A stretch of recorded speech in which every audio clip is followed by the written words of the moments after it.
Voilà, bonsoir à toutes et à tous. Je vous propose de prendre place. On va tout doucement commencer. On a un petit quart d'heure académique, on va dire.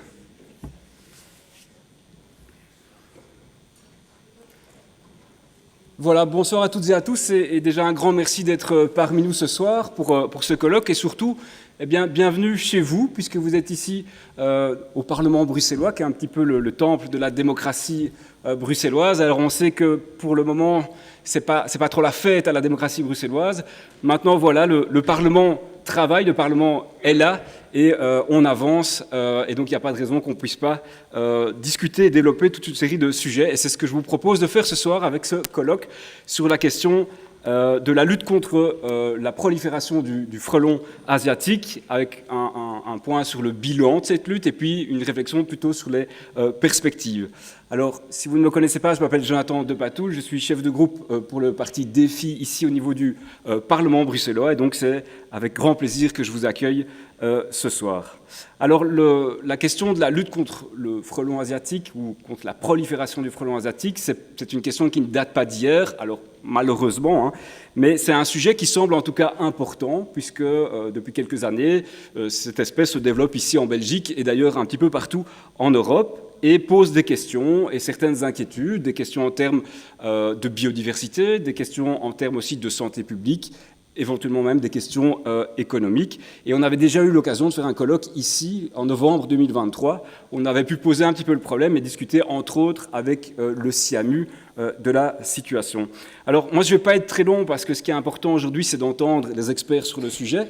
Ma réflexion, plus en tant que politique, c'est de me dire, mais finalement, est-ce qu'aujourd'hui, on prend les bonnes décisions ? Est-ce que dans 20 ans, on ne va pas me dire, mais en fait, tu étais député, toi, il y a 20 ans, qu'est-ce que tu as foutu ? Pourquoi vous n'avez pas intervenu sur cette question du frelon ? Et alors, pour l'anecdote, j'étais en commission de l'environnement la semaine passée, et il y avait une question qui était posée au ministre de l'Environnement sur la question des perruches. Alors, c'est une question qui revient souvent en commission. On dit, bah tiens, il y a beaucoup de perruches à Bruxelles, qu'est-ce qu'il faut faire ? Patati patata. Et en fait, en tant que Bruxellois, on connaît ces perruches, elles sont là depuis longtemps. Et le ministre, il a répondu à la fin, écoutez, c'était pas moi qui posais la question, il parlait à un autre député, il m'a dit, écoutez, monsieur le député, en fait, c'est trop tard. On aurait dû intervenir il y a 20 ans. Et donc, je me suis dit, bah, tiens, ça, c'est intéressant, parce que je me demande si on risque pas de se dire la même chose pour le frelon asiatique dans 20 ans. Alors, j'y serai sans doute plus, mais ça m'embêterait quand même qu'on puisse me pointer du doigt pour une certaine inaction, puisque le propre du politique, c'est de anticiper et prévoir, n'est-ce pas ? Je vois ma collègue Anne-Charlotte Durcel qui confirme. Alors, c'est vrai qu'il y a des réflexions sur le sujet, il y a des opinions qui parfois sont divergentes, sont différentes, mais je crois que c'est la richesse du débat démocratique. On entendra donc Bruxelles Environnement, entre autres, le côté administration, des acteurs de terrain également, une experte, Madame Oriane Rollin, sur le sujet, plus pour nous donner un petit apport scientifique théorique. Il y a également, je pense, quelques personnes qui sont des administrations communales et qui sont confrontées aujourd'hui à ces questions-là. Et le citoyen, il se tourne rapidement vers sa commune, même si ce n'est pas toujours elle qui a le pouvoir de faire bouger les choses, mais on pose des questions et ces personnes nous disent qu'est-ce que je dois répondre ? Comment est-ce qu'on gère ce problème ? Les gens m'appellent, j'ai un nid de frelons chez moi, qu'est-ce qu'on fait ? Alors il y a le SIAMU, on a tous appris, on a tous vu dans la presse il y a quelque temps que le SIAMU n'intervenait plus pour les nids de frelons asiatiques, comme c'était le cas précédemment. Alors, il intervient toujours dans certains cas, je pense, mais plus de manière systématique. Et donc, je crois que la question du bilan, effectivement, de cette prolifération du frelon asiatique et de la lutte contre cette espèce, mais également les perspectives, sont effectivement un sujet intéressant à mettre en débat ici ensemble, la société civile, les administrations, les politiques, et qu'ensemble, on puisse trouver des solutions. C'est vraiment l'objectif ici de ce colloque. J'ai déposé, pour ma part, une proposition de résolution au niveau du Parlement ici bruxellois. Alors c'est vrai que, comme je vous disais, il n'y a pas trop de gouvernement, mais en fait, on peut quand même avancer, donc le Parlement peut travailler. C'est une proposition relative à la prévention et à la lutte contre la prolifération du frelon asiatique, dans un objectif de réfléchir à mettre en place un plan d'action global. Et entre autres aussi, par exemple, de demander à ce que le frelon asiatique puisse être catégorisé comme espèce invasive. Il y a toute une série d'autres développements à cette proposition. Elle est actuellement dans les méandres de l'administration du Parlement bruxellois, mais elle devrait arriver sous peu. Elle sera ouverte à co-signature. L'objectif est d'avoir une unanimité, si possible, sur le sujet. Alors moi, je remercie déjà beaucoup les différents intervenants d'avoir accepté de participer à ce colloque. C'est ce qui permet d'avoir un débat riche et intéressant. De manière très pratique, on va entendre 3 présentations. Certaines présentations ont plusieurs intervenants. Ensuite, on vous passera la parole au public. C'est quand même l'objectif qu'il puisse y avoir un débat pour un temps de questions-réponses. On essaye quand même de cadrer ça autour d'une demi-heure de questions-réponses. Et s'il reste quelques interventions, eh bien, je vous propose de les faire en petit comité, à la cafétéria, autour d'un verre. Ce sera plus convivial et plus sympathique.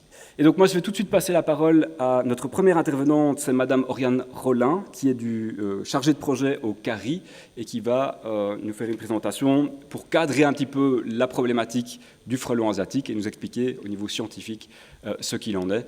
Et je vous propose de l'applaudir.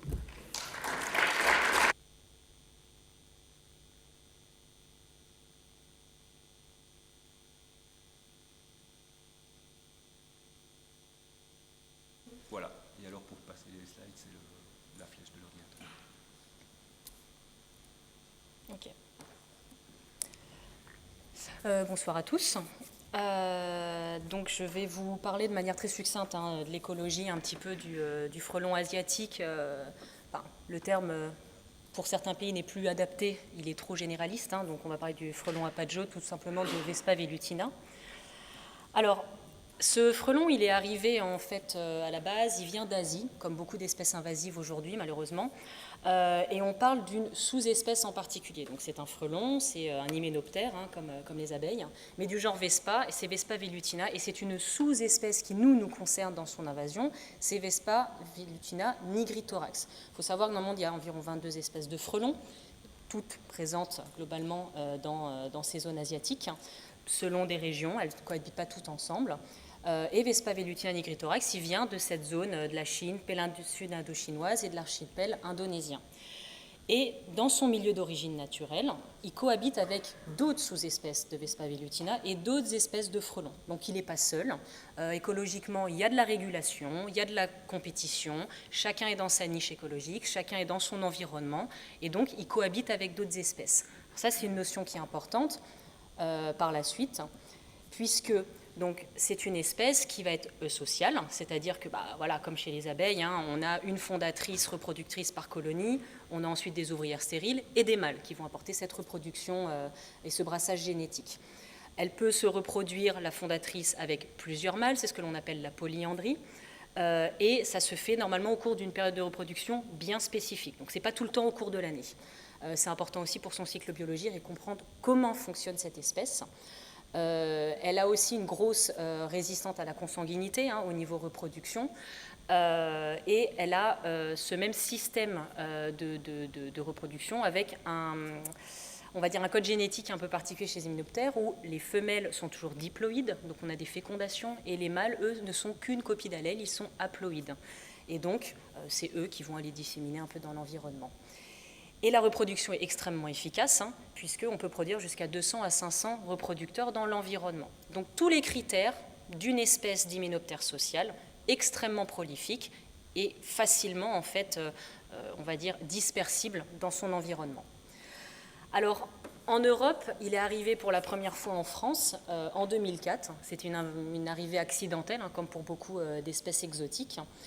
Et là où certaines peuvent rester juste exotiques, celle-ci est devenue envahissante. Donc elle ne s'est plus dans l'environnement. Elle n'a pas rencontré de problèmes majeurs qui l'ont empêché de se déplacer, de proliférer. Et son front d'invasion s'est développé, comme vous l'avez vu, extrêmement rapidement. C'est une espèce qui utilise énormément, notamment les vallées des cours d'eau et nos voies de transport, donc les voies ferroviaires ou les voies de route, d'où un front d'invasion jusqu'à 78 km par an. Ce n'est pas en volant qu'elle fait ça, c'est aussi en utilisant des déplacements liés aux activités humaines. Et donc ça s'est dispersé dans des milieux qui sont généralement pas trop désertiques. Vous voyez, l'Espagne, la partie désertique, ça ne lui plaît pas. Et ça remonte de plus en plus vers le nord et vers l'est de l'Europe. Alors certains diront, bah oui, mais le climat peut jouer, le climat peut peut-être le limiter. Je vous dirais que non. Et au contraire, le changement climatique a plutôt tendance à être un vecteur de dispersion pour cette espèce. Alors ça, c'est des modèles. Pour faire simple, 2016, on a les conditions écologiques basées uniquement sur la niche écologique, c'est-à-dire les conditions climatiques qui font que votre espèce se trouve là. On ne tient pas compte de ses ressources, on ne tient pas compte de ses prédateurs, on ne tient pas compte des pathogènes. On tient compte de, globalement, le type d'environnement climatique qui lui correspond. Et puis en 2016, ça correspond à peu près à l'invasion. Puis on se rend compte que quand on fait ces modèles prédictifs de comment seront les conditions climatiques de l'Europe d'ici la fin du siècle, la zone propice, qui est jaune au frelon asiatique, elle va jusqu'en Scandinavie. Donc le climat ne sera pas du tout un frein au frelon. Une mauvaise année pourra potentiellement un peu freiner cette expansion, mais elle ne l'arrêtera pas. Vous ne l'arrêterez plus, elle est là, elle reste, et elle s'étend. Ça, c'est quelque chose qu'il faut avoir en tête. Alors, le frelon, il pose parfois des problèmes. On observe des nids, on observe des individus, on observe des attaques sur des ruchers. Toutes ces observations des individus, elles vont se faire à différents moments de l'année. Et ce sont différentes choses que l'on va observer. Pourquoi ? Parce que ça va dépendre du cycle de développement de l'espèce et donc de la colonie. Selon le stade de développement, vous allez observer des fondatrices, vous allez observer des premiers nids, vous allez observer des gros nids, ou vous n'allez plus rien observer.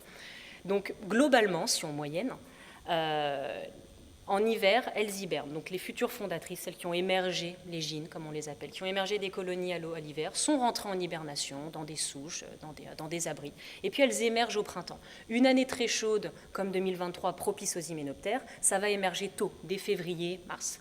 Une année extrêmement, on va dire, défavorable aux hyménoptères en général, comme 2024, la molette tourne et vous vous retrouvez en fait avec des espèces qui suivent le même cycle, mais décalées dans le temps, vectorisées à plus tard. Et on a eu des émergences jusqu'au mois de mai, fondatrice. Mais le cycle restera le même. Il y a juste un retard temporel. Et donc ça émerge, ça commence des premiers nids, et puis le pic d'activité généralement de la colonie, là où elle est la plus forte, là où elle est la plus grosse, on arrive en juillet-août, et c'est là qu'on observe généralement avec les apiculteurs des attaques massives, parce que la colonie a besoin de se développer, elle a besoin de nourrir son couvain, ses larves, et donc elle a besoin de viande, puisque c'est une espèce carnassière, prédatrice, et donc c'est là qu'on observe les problèmes. Et puis, les nids, en général, nous, on les découvre à l'automne lorsque les feuillages descendent en majorité. Mais donc, tout ce cycle se suit et se répète avec, parfois, des changements selon le climat. Mais ça reste la même chose. Donc, les nuisances apparaissent à certains points du cycle. Alors, comme je vous dis, pour pouvoir faire ce développement et croître normalement, toute espèce a besoin de ressources fondamentales. L'eau, bien évidemment, aucune espèce animale ou végétale sans eau ne sait pas vivre. Même si elle en a besoin de peu, elle en a besoin. Le frelon, lui, il a besoin de beaucoup d'eau. Pourquoi ? Parce qu'il construit son nid à base d'une espèce de pâte qui fait à partir d'eau, de salive et de fibres végétales. Alors, il va pouvoir les chercher sur des troncs d'arbres, il va pouvoir les chercher sur des meubles en bois, sur un peu ce que vous voulez. Mais il a besoin de ces deux éléments pour constituer sa structure. Et puis, aussi pour boire. Mais ensuite, il va avoir besoin de deux choses, comme chez les abeilles, du carburant, le sucre. Et ça, comme elle, il va aller les chercher sur du nectar, sur du miel, mais aussi sur des fruits. Vous avez des régions en Europe où aujourd'hui, des vergers, des vignobles sont détruits par le frelon. C'est une réalité aujourd'hui. On connaissait le cas, par exemple, de sangliers dans certaines régions. Maintenant, le frelon peut vraiment entacher en abîmant les fruits. Donc il y a une véritable perte. Et puis il va avoir besoin de protéines. Là où les abeilles ont besoin de protéines végétales avec le pollen, le frelon c'est de la protéine animale. Où il va la chercher ? Il va aller la chercher sur des ressources, comme on dit, de masse. C'est une espèce sociale. Comme l'abeille, il va chercher à aller là où il y a beaucoup, là où le rendement est intense. Et qu'est-ce qu'il va choisir ? Des insectes sociaux. Alors l'abeille mellifère, pour lui, c'est extrêmement facile, mais pas seulement. Des colonies d'aguettes sociales, des colonies d'abeilles sociales aussi, comme les bourdons, comme certaines halictes. Également des bourgades d'abeilles sauvages, comme certaines andrènes, comme vous avez en bas. Il va aussi aller chercher sur des bousiers des grosses présences, des grosses densités de mouches, mais aussi d'autres arthropodes comme des araignées, comme parfois des papillons. Et lorsqu'il n'y a pas autre chose, c'est un opportuniste généraliste, des charognes. Il n'y a pas de petite économie. Donc on peut se dire que peut-être ces autres espèces, c'est anecdotique. Non, puisque quand on regarde une étude qui a été menée en 2011 par le chercheur Cantarme du Muséum d'histoire naturelle, et en fait, on s'est rendu compte que quand ils ont étudié le bol alimentaire, donc ils ont regardé ce qu'il y avait dans les jabots en fait, de ces ouvrières, ils ont découvert qu'il y avait jusqu'à 159 espèces de présentes. Et qu'en faisant des estimations, un nid de taille moyenne allait consommer pour son développement jusqu'à plus de 11 kg d'insectes, soit environ 97 000 insectes. Donc on est sur quelque chose de massif. Et ça, ce n'est pas seulement des colonies qui peuvent les apporter. Et quand on a de très très gros nids, donc en moyenne c'est 8 galettes, vous pouvez monter jusqu'à 10, 11, vous pouvez monter jusqu'au double. Donc on est sur quelque chose d'extrêmement important. Et dans ces ressources, plus vous allez vers un milieu urbanisé, plus la part d'hyménoptères apoïdes, c'est-à-dire d'abeilles, qu'elles soient sociales ou solitaires, augmente. Et l'abeille domestique, là-dedans, dans ce pool, ne représente que 38%. Donc tout le reste, ce sont d'autres insectes prélevés dans l'environnement. Donc si on s'amuse à faire cette transposition avec un cas d'étude, comme ça a été fait au niveau de la région bruxelloise, et ben vous vous retrouvez avec, dans la région de Woluwe-Saint-Pierre, sur une zone en fait, de 4 km², et bien en fait, ils ont dit, on a trouvé 90 nids. Donc si on estime qu'il faut 11,32 kg pour un nid, on en a 90, enfin on en a 90, pardon, excusez-moi, on en a 90. Au total, si on extrapole, il y a plus d'1 tonne d'insectes qu'il va falloir pour nourrir ces 90 nids, au total. Et donc si on applique les pourcentages trouvés, on va se retrouver avec 600 kg d'abeilles domestiques, ok, problème pour les apiculteurs, mais bon, il a de l'aide humaine. Par contre, les autres apoïdes non apis mellifera, donc les bourdons, les abeilles sauvages, les autres abeilles sociales, les andrènes, les eucères, toutes, on en a plus de 100 et quelques kilos. On est, pour 80% de ces espèces, sur des abeilles solitaires. Il faut en avoir connaissance. Pas de femelles, vous n'avez pas de descendance. Et ce sont des descendances, une femelle, environ 7-8 œufs.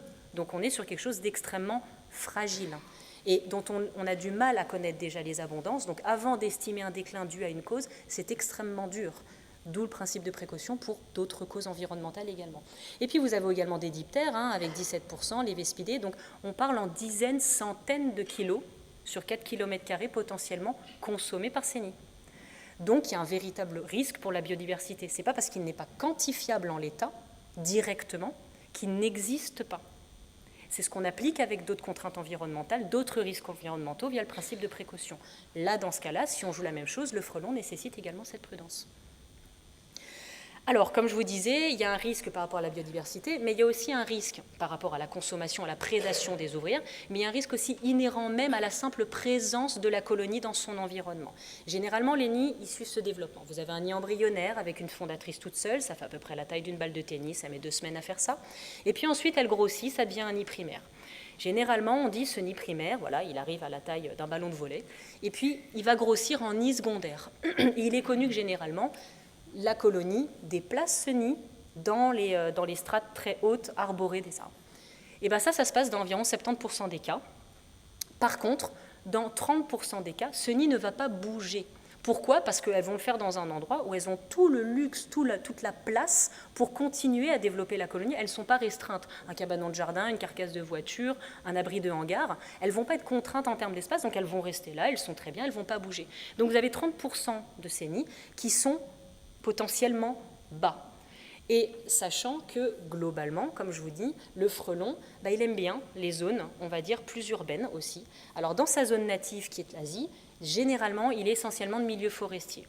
En Europe, là où il est invasif, il y a eu des petits changements, et en fait, il a profité de l'urbanisation. Il le fait aussi en Asie, mais en Europe, c'est beaucoup plus développé. Il profite de cette urbanisation, et finalement, il s'adapte très bien, et maintenant, il est majoritairement trouvé dans les milieux urbains, ou dans les milieux agricoles, et plus, on va dire, moins abondamment dans les milieux forestiers. Donc ça aussi, c'est des études menées par le muséum qui, vous voyez, au cours des années, a été mis en évidence. Donc ces 30% de nids qui sont à hauteur plus basse posent un problème au niveau des populations potentiellement, et surtout au cours des années, on s'est rendu compte que la part de nids, des observations, semble montrer que le nombre de nids à hauteur d'homme, donc à 2 mètres ou moins, est en augmentation. On est jusqu'à 4% de ces nids à moins d'une hauteur de 2 mètres. Voilà. Donc, là, il y a un risque potentiel pour la santé humaine, en fait, tout simplement parce que vous êtes dans des villes, vous êtes proches, et vous avez des gens qui vivent là, vous avez des écoles, vous avez des hôpitaux, vous avez tout un tas de passants, et une colonie à son apogée, ça peut être jusqu'à 1800 ouvrières en même temps. Donc 1800 frelons fâchés à hauteur de figure, généralement, ce n'est pas une rencontre extrêmement sympathique, sachant qu'il a un côté quand même assez territorial, il défend et il défend loin lorsqu'il est attaqué. Il ne va pas se cantonner à 4 mètres. En général, il faut partir à plus de 150 mètres. Donc il y a un véritable problème. Et par exemple, là, c'est au niveau de Woluwe-Saint-Pierre, en 2023, il y a eu 4 accidents, un peu, exemple, qui ont été relevés. Pareil, juillet-août, pourquoi ? Parce que comme je vous dis, c'est là où les nids sont les plus présents.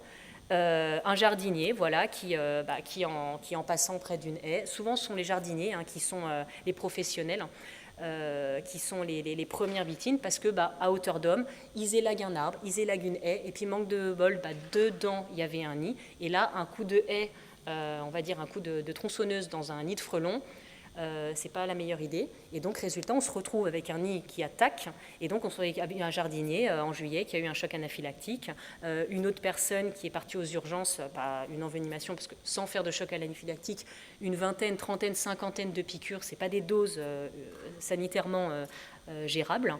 Une personne aussi âgée qui taillait sa haie, qui a eu une quinzaine de piqûres sur la partie tête et cou, donc là pareil, c'est extrêmement douloureux. Et puis, certains, comme ce dernier jardinier au niveau des serres, doivent être en arrêt maladie, parce qu'en plus, ça peut déclencher aussi des sensibilités. Après, quand on passe une dose et qu'on se met à avoir une réaction allergique, après, on ne peut plus être exposé à cet allergène. Donc, ça pose un vrai problème. Vous avez également l'exemple de ce nid qui était au niveau d'une corniche, donc, bon, pas trop de nuisance, sauf que au bout d'un moment, il est tombé. Et donc, un nid de frelons qui tombe en pleine chaussée et qui s'éclate au sol, il vaut mieux qu'il n'y ait personne en bas. Donc ce sont des cas ponctuels, mais qui vont normalement avoir tendance à se décupler, à augmenter avec cette densité de nid qui arrive et avec finalement cet environnement qui devient de plus en plus favorable. Alors certains parlent d'une régulation potentiellement naturelle du frelon. Clairement, c'est non efficace en Europe. En Asie, dans sa zone native, globalement, c'est principalement dû à la régulation entre espèces, en fait. C'est-à-dire qu'elle n'est pas ultra dominante comme elle est chez nous. Pourquoi ? Parce qu'elle est dans sa zone naturelle et chaque espèce, en fait, cantonne les autres. Chacun occupe son espace, on ne devient pas surdominant, on a coévolué ensemble. Voilà. Les autres espèces également s'autorégulent. Le problème, c'est qu'en Europe, elle est arrivée, elle n'a pas de concurrent. Notre frelon européen n'avait pas de concurrence non plus, il est comparé à l'asiatique assez débonnaire, et donc il n'a pas de concurrent. Donc cette régulation par niche n'a pas lieu chez nous. Alors on pourrait parler du parasitisme. Il y a eu 2 cas qui ont été découverts en France, un dans l'Indre et l'autre du côté de Tours, avec une mouche parasitoïde et un hématode généraliste des guêpes sociales européennes. On pourrait se dire super. Or, en fait, on sait que ce sont des cas extrêmement ponctuels qui ne vont pas pouvoir se généraliser. Pourquoi ? Parce que les hôtes intermédiaires de ces parasites, qui ont besoin pour faire leur cycle jusqu'à parasiter le frelon, ne sont pas des proies que va chasser le frelon asiatique. Donc, c'est quelque chose d'extrêmement ponctuel qui ne devrait pas se généraliser. Donc, cette piste, elle n'a pas l'air d'avoir d'effet, et elle aurait déjà eu un effet si c'était le cas. Vous avez aussi les prédateurs du frelon européen, donc certaines pigrèches, le guêpier d'Europe. Alors, ils sont frelons européens, sans non plus poser des problèmes pour celui-ci. On pourrait penser que peut-être il aura un impact sur le frelon asiatique. Faut-il encore qu'il décide de le chasser ? Et même s'il le chassait, les densités sont telles par rapport aux densités de ces oiseaux que l'effet restera totalement négligeable. Vous avez des prédateurs de nid aussi, les pics, les pies, les mésanges, qu'on voit parfois communément attaquer des nids de frelons asiatiques. Il faut savoir que quand elles le font, généralement, ce n'est pas un nid en pleine activité, c'est un nid qui est en déclin, voire un nid parfois qui a été poudré, d'où le problème aussi parfois de certaines destructions de nids et de la recherche d'alternatives. Et donc, ce n'est pas quelque chose qui va, on va dire, nuire et limiter le développement de ces populations. Ce n'est pas quelque chose qui va permettre de réguler aux densités que l'on a actuellement de frelons asiatiques. Et alors la bondrée apivore, qui est connue pour avoir un effet potentiellement de légère régulation en Espagne. Il faut savoir que l'Espagne, le nord de la France et la Belgique, ce n'est pas les mêmes milieux. On est sur une espèce migratoire, elle n'est pas présente ici en abondance quand on est sur la période d'activité du frelon, elle n'est plus là. Et de toute façon, la densité de couples présents est une goutte d'eau dans l'océan si on voulait l'utiliser comme vecteur de régulation du frelon. Donc en termes de régulation naturelle, dans une zone d'invasion, pourquoi l'espèce devient invasive ? Parce que tous ces éléments-là ne sont pas présents. Donc ce sont des pistes qui sont, on va dire, non pas stériles, mais extrêmement limitées. Elles existent, mais elles sont négligeables. Donc la conclusion, c'est qu'à un moment donné, si on veut réguler ces éléments-là, on ne peut pas attendre que l'environnement le fasse pour nous. Il va falloir mettre en place des actions. Voilà.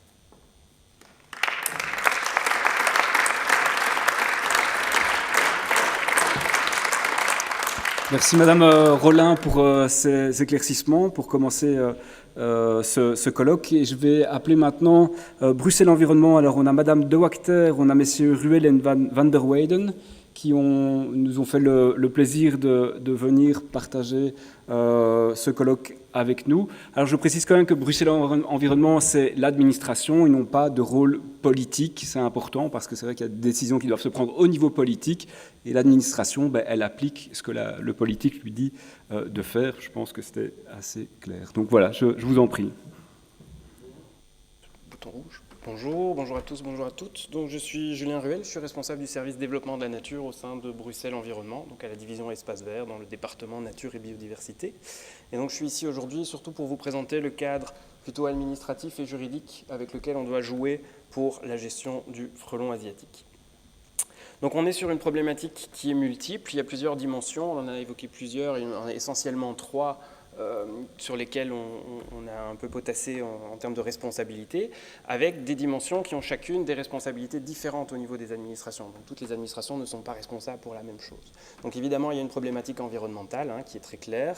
Ça, c'est bien Bruxelles Environnement qui a la compétence administrative pour l'environnement, avec la gestion des impacts directs, impact direct sur la biodiversité, et impact indirect aussi. Donc par exemple, on a parlé du problème des nids poudrés, la gestion, les problèmes collatéraux qu'on pourrait avoir sur certaines mécaniques de gestion.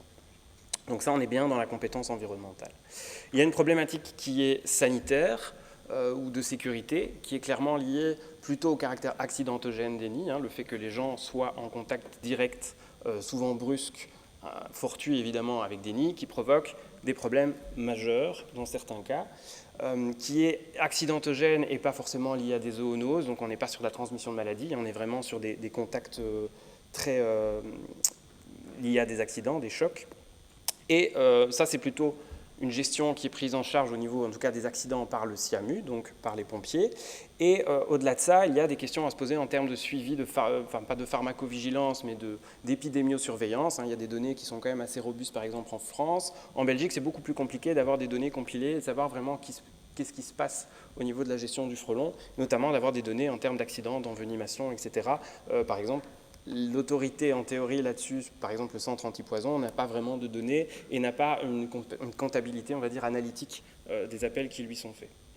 Enfin, on a une problématique qui est apicole, sans parler de la problématique des attaques sur des vergers, puisqu'on n'a pas de verger de production à Bruxelles. On a des ruches à Bruxelles, mais la responsabilité sur les aides à l'apiculture, etc., est liée à Bruxelles Économie et Emploi, en tant qu'activité de production économique. Bruxelles Économie et Emploi n'a pas d'activité en la matière à ce niveau-là. Elle gère les aides économiques aux entreprises. Il n'y a pas d'apiculture professionnelle au sens strict en région bruxelloise. Il y a des activités professionnelles, une apiculture à finalité économique, mais pas une activité professionnelle directe. Et donc, Bruxelles Économie et Emploi ne se saisit pas non plus de cette problématique-là, a fortiori parce qu'elle est déléguée via un accord de coopération à la région wallonne. Donc, le groupe de travail permanent de la conférence ministérielle interrégionale, qui réunit tous les ministres de l'agriculture en particulier, ont délégué la compétence des aides à l'apiculture à la région wallonne, sachant qu'en termes de politique d'aide à l'apiculture, la gestion du frelon asiatique n'est pas considérée dedans, et donc tout ce qui est mis en œuvre au niveau de la région wallonne est pris en charge sur fonds propres de la région wallonne, et pas de la région bruxelloise. Donc je vais m'attarder essentiellement sur le cadre qui gère la politique environnementale, puisque nous sommes Bruxelles Environnement. On est bien sur une espèce exotique envahissante et le cadre avec lequel on joue actuellement est un petit peu compliqué puisque le frelon asiatique, le frelon à pattes jaunes, est une espèce qui n'est pas reprise à l'annexe 4 de l'ordonnance actuelle. Donc le cadre juridique ordonnanciel qui s'applique actuellement n'intègre pas dans son annexe cette espèce-là, parce que l'ordonnance est arrivée avant le règlement. Et donc on n'a pas les leviers les plus évidents, les plus intuitifs pour activer l'ordonnance nature à ce stade. Alors on a bien ce règlement qui a été adopté au niveau européen, qui fixe une liste d'espèces. La liste d'espèces sur le règlement européen n'est pas tout à fait la même que la liste d'espèces régionales, ce qui pose des problèmes de complémentarité.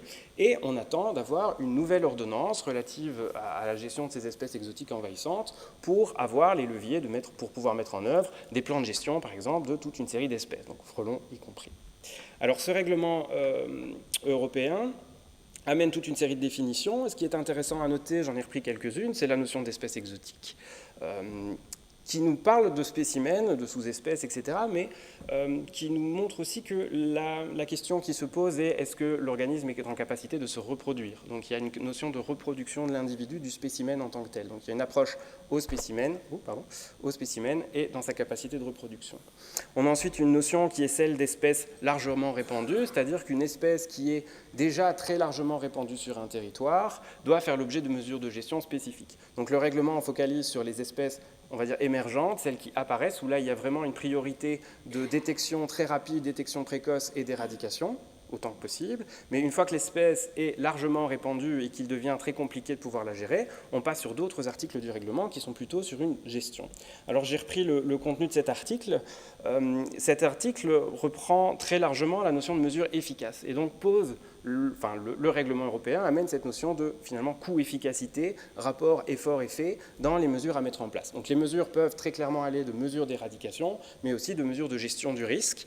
Et on cite, dans tous les mots que j'ai mis un peu en évidence, qu'il faut évidemment considérer les effets sur la biodiversité, mais sur les services écosystémiques, comme la pollinisation par exemple, sur la santé, sur l'économie. Donc ce sont des considérations à prendre. Je crois qu'il y a des petits problèmes de mise en page, sans doute, suite au transfert. On a des mesures de gestion qui doivent être proportionnelles. Donc il y a une question de proportionnalité dans l'action de l'autorité publique par rapport à la gestion de cette espèce. Donc tout ça rentre un peu en ligne de compte, et vous verrez que ça a été un petit peu considéré aussi. Il y a une base d'évaluation des risques, comme je disais, un rapport coût-bénéfice. Alors il y a un impact, vous voyez sur le 3e paragraphe, un impact aussi à prendre en compte sur les espèces non cibles qui seraient potentiellement impactées par les mesures de gestion qui seraient mises en place pour lutter contre l'espèce exotique envahissante. Donc voilà le cadre européen. Ce cadre de règlement n'est pour l'instant pas directement mis en œuvre dans le droit bruxellois, puisque le projet d'ordonnance est en cours d'adoption depuis maintenant de nombreux mois. Donc on attend d'avoir cette ordonnance pour avoir vraiment les coups des franches sur la manière de mettre en place un plan d'action, par exemple. Donc en attendant, les interprétations se font à droit existant et on va se reposer sur tout le contexte juridique qu'on a pour savoir qui peut faire quoi en matière de gestion du frelon asiatique. Donc ce que je vous présente ici, je vais focaliser sur quelques axes de gestion qui sont repris sur base du droit actuel. Alors en termes de neutralisation, il faut bien noter qu'il n'y a pas d'obligation dans le règlement européen de neutraliser un nid. Donc ce n'est pas parce que l'espèce est réglementée au niveau européen qu'il y a une obligation stricte de neutraliser un nid. Donc vous pouvez avoir un nid de frelon asiatique sur votre terrain sans avoir une responsabilité de neutralisation.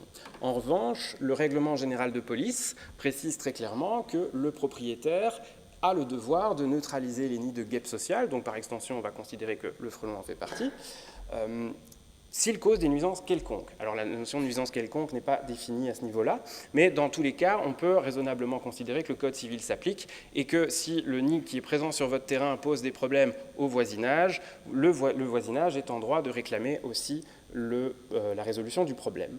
Alors en termes de responsabilité, il y a un petit point sur la neutralisation évidemment, c'est juste pour dire que pour l'instant la majorité des neutralisations se fait avec l'utilisation de produits biocides et qu'il y a un cadre juridique qui interdit l'utilisation pure et simple des produits biocides dans certaines zones, en l'occurrence les réserves naturelles, les habitats Natura 2000, donc pas les sites, vraiment les habitats au sein des sites, et les zones de protection des captages d'eau, essentiellement au bois de la Cambre et dans le haut de la forêt de Soignes.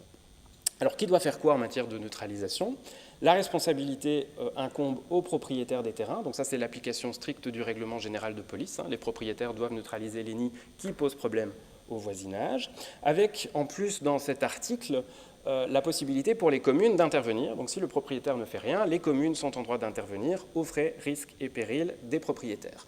Donc imaginons qu'il y ait des plaintes de voisinage, la commune se reporte sur le propriétaire. Si le propriétaire ne fait rien, la commune peut intervenir ou faire intervenir une entreprise par exemple et facturer directement au propriétaire du terrain. Alors la question du SIAMU qui a été légèrement abordée à ce niveau-ci, l'intervention du SIAMU pour l'instant, dorénavant, est limitée aux situations urgentes, avec une définition qui a été longuement discutée de savoir qu'est-ce qui constitue une intervention urgente. Et donc ça, je m'en réfère au SIAMU par rapport à cette prise de décision. Donc Bruxelles Environnement a mis en place une série de neutralisations. Dans cette logique, le propriétaire gère ses terrains.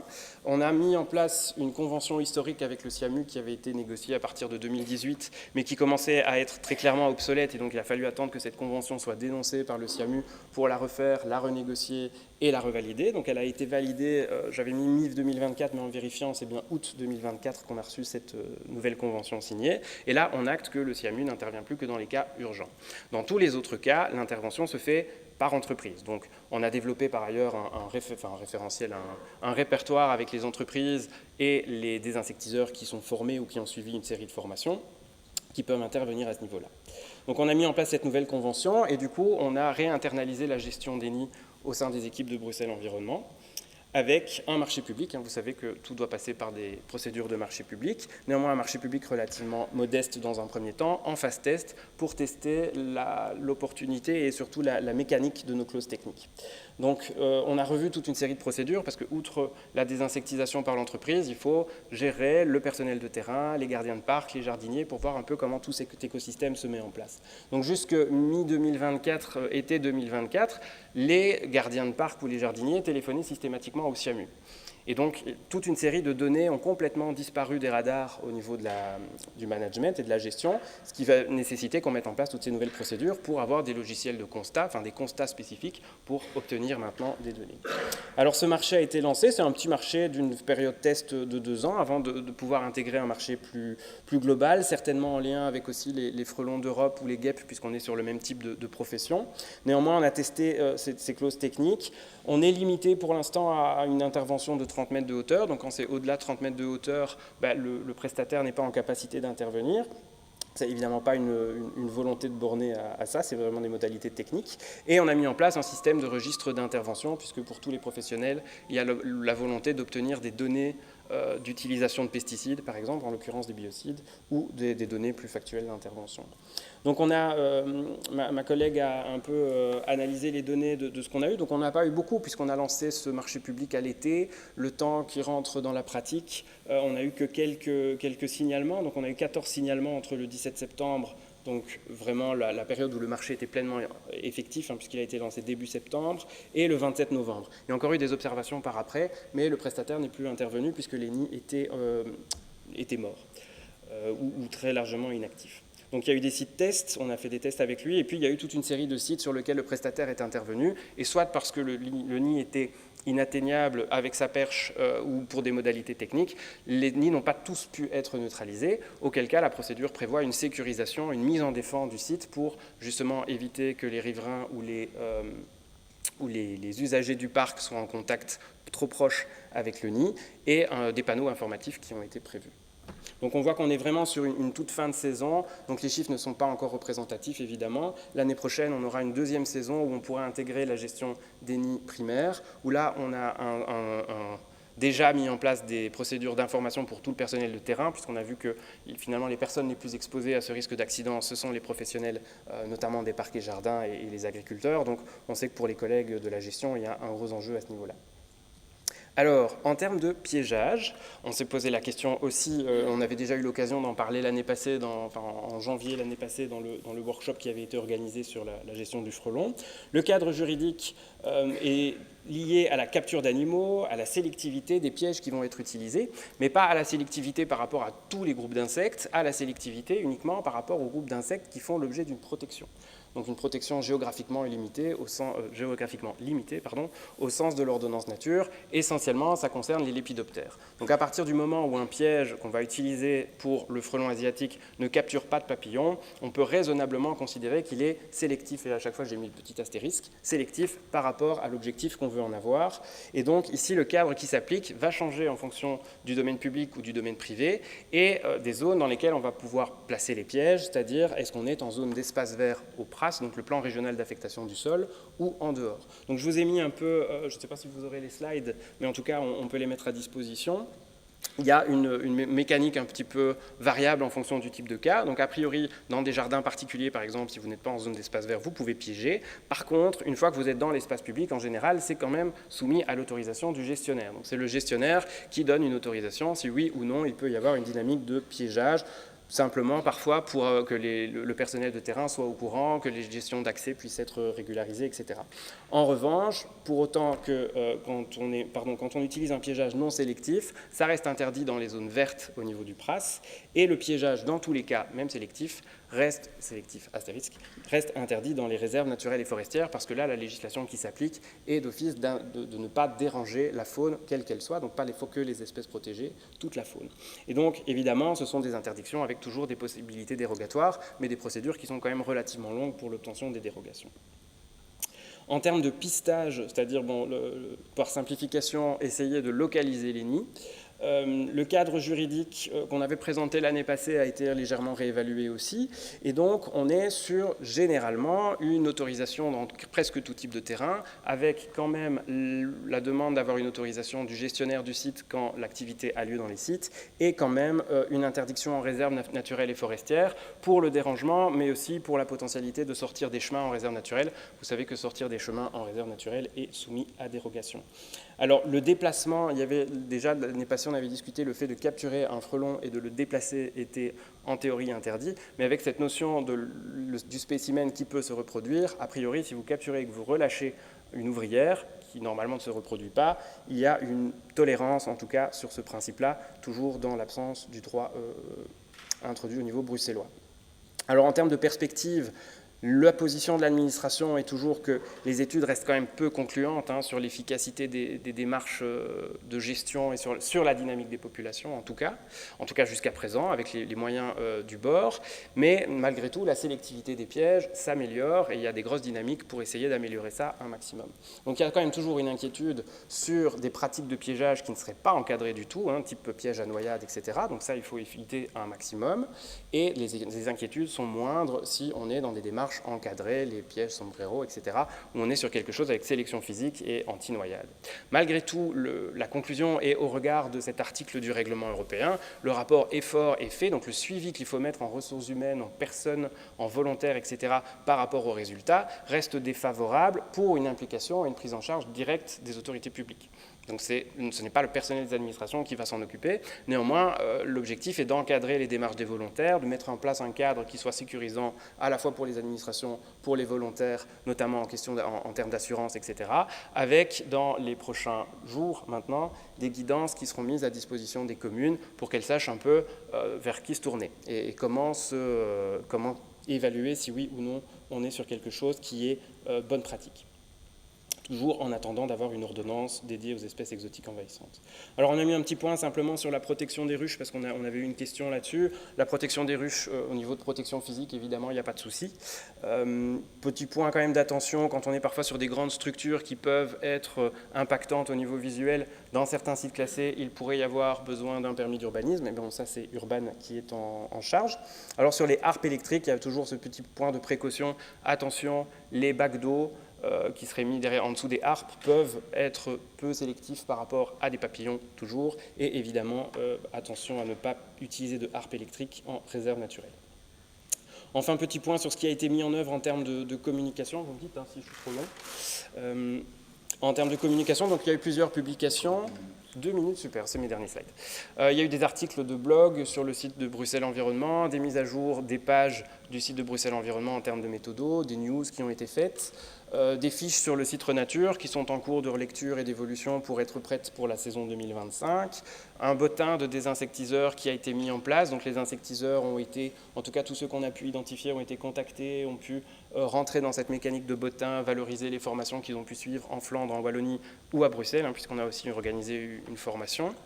Il y a eu des communications directes en interne à Bruxelles Environnement. Il y en aura encore tout le mois de mars notamment.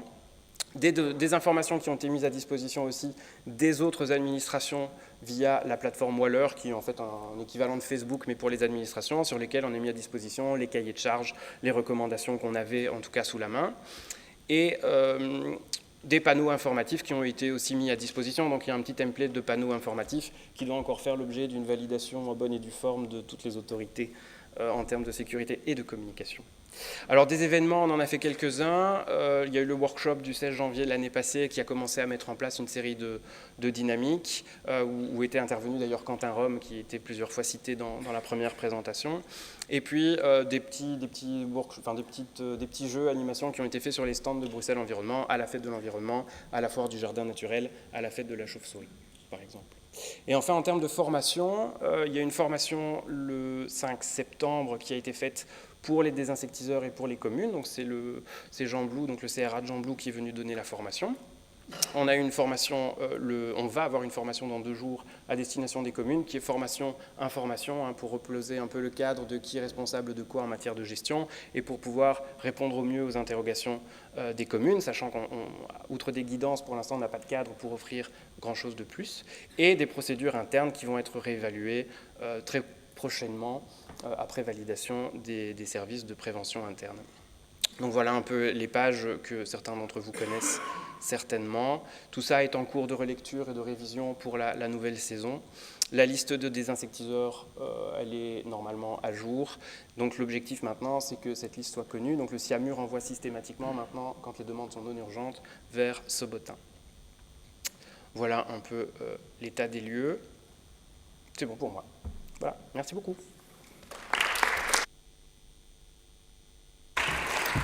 Merci Monsieur Ruel pour votre présentation donc pour Bruxelles Environnement. Et donc je propose de passer directement à un ensemble d'orateurs, d'acteurs de terrain, si on peut les appeler comme ça. Je ne vais pas tous les citer, mais entre autres membres du groupe F qui travaillent, on va dire, au quotidien sur la question de la lutte contre la prolifération du frelon asiatique au niveau de certaines communes à Bruxelles. Je ne sais pas qui commence.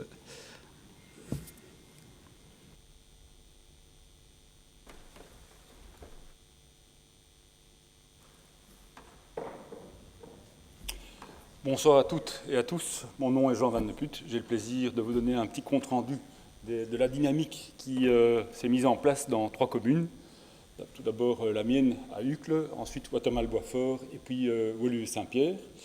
Donc le fil rouge de ma présentation, c'est toujours ce qui a été fait, quels sont les résultats et puis quelles sont les perspectives pour cette année.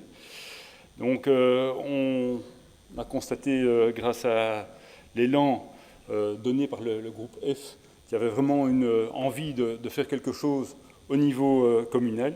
Et à Uccle, on a créé alors tout un groupe de citoyens qu'on a nommé coordinateurs. Et on a divisé la commune en 10 quartiers. Donc chaque quartier a un coordinateur qui est chargé de faire le lien entre le groupe F et les citoyens habitant le quartier. Et on va voir ici que toute une série de personnes, de citoyens ont été très intéressés par ces dynamiques. On a lancé tout d'abord une réunion d'information à l'administration communale avec plus de 75 citoyens. Et puis on a organisé des réunions de quartier où on a distribué des cônes de capture et bien expliqué aux citoyens comment faire, comment l'utiliser et aussi, chose très importante, de nous communiquer les résultats du piégeage des fondatrices au printemps.